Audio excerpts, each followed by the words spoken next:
Ibn Abbas Thursday, and how great that Thursday was.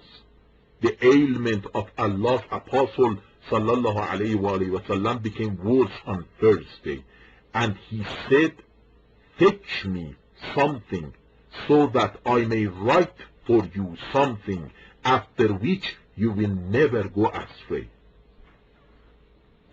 The people present there differed in this matter. Why? Why did they differ? What did our Prophet ask? Why the difference? He's just asking to bring me a pen and a paper to dictate to you such an important thing. What was this difference all about? Who caused the difference? Was there a person who caused it? We are going to discover. But this particular hadith that I began our journey only says the people present there differed in this matter, and it was not right to differ before a prophet. Some said, what is wrong with him? Do you think he is delirious? In parentheses here it says seriously ill. Ask him to understand his state. So they went to the Prophet sallallahu alaihi wasallam and asked him again. The Prophet sallallahu alaihi wasallam said, leave me, for my present state is better than what you call me for. So Prophet is angry.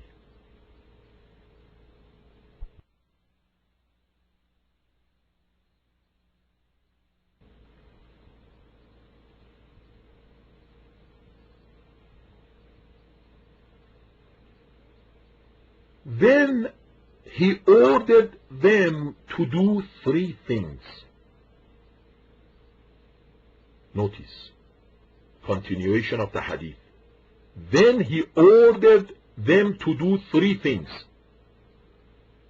He said, turn the pagans out of the Arabian Peninsula, number 1. Respect and give gifts to the foreign delegations as you saw me dealing with them, number 2. Then all of a sudden, in parentheses, he said, Sa'id ibn Jubair, the sub-narrator, said that Ibn Abbas kept quiet as regards to the 3rd order. Or he said, I forgot it. Close parenthesis.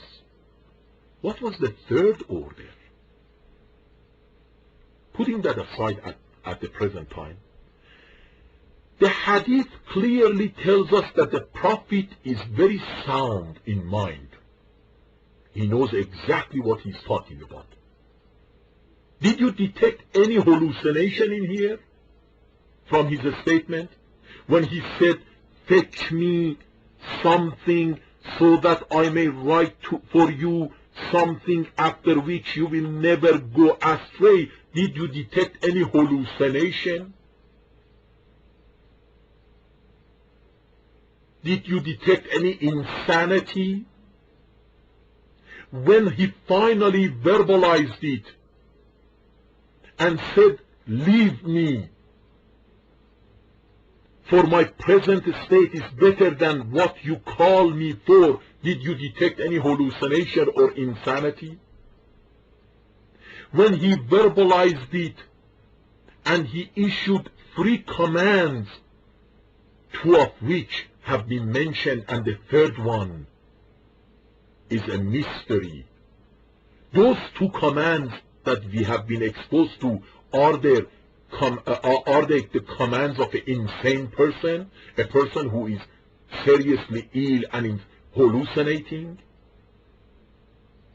He said, turn the pagans out of the Arabian Peninsula, respect and give gifts to the foreign delegations as you saw me dealing with them. We don't detect any insanity. Because later on we are going to discover who was the one who initiated the pen and paper and writing material not to be given to the Holy Prophet ﷺ. And then you are going to be exposed to the justification of the people who want to justify that person. They say that person was concerned about the health of the Prophet.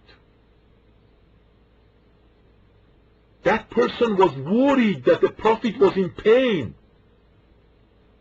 Do you detect any of the pain in here? Yes, the Prophet's ailment has increased, but he's a messenger of God.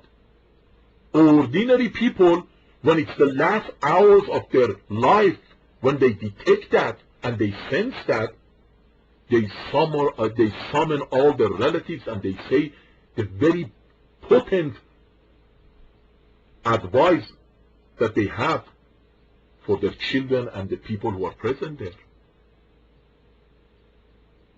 So that justification does not hold, because they want to save the neck of that person who caused all of this. You are going to discover who he is.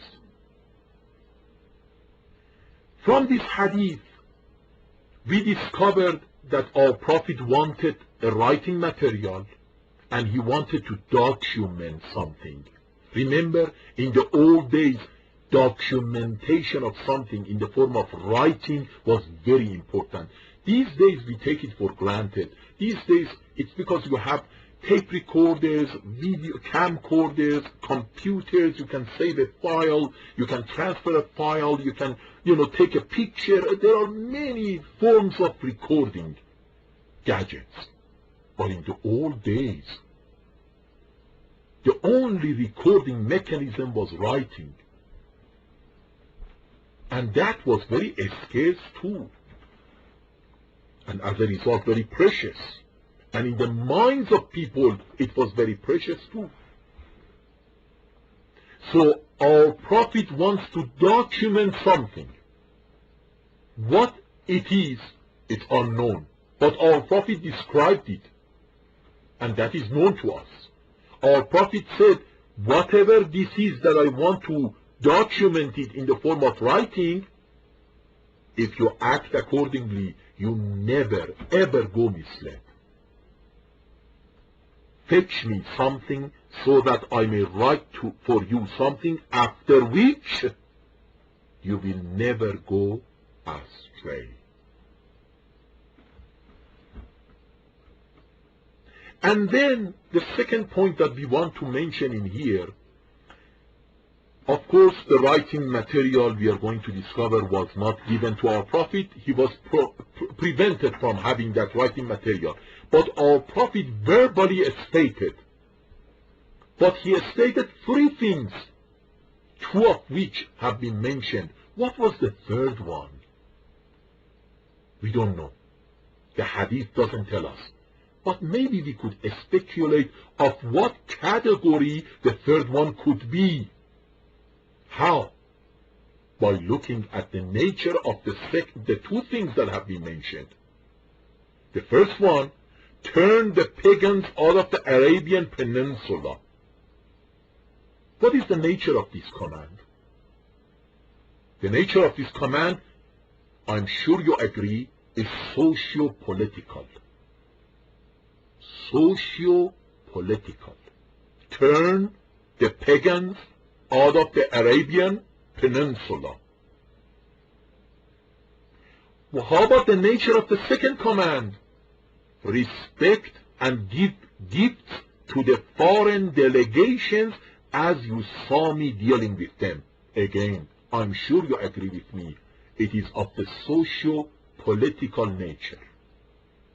Could it be, I'm just asking a question, could it be that the third command also was of the socio-political nature?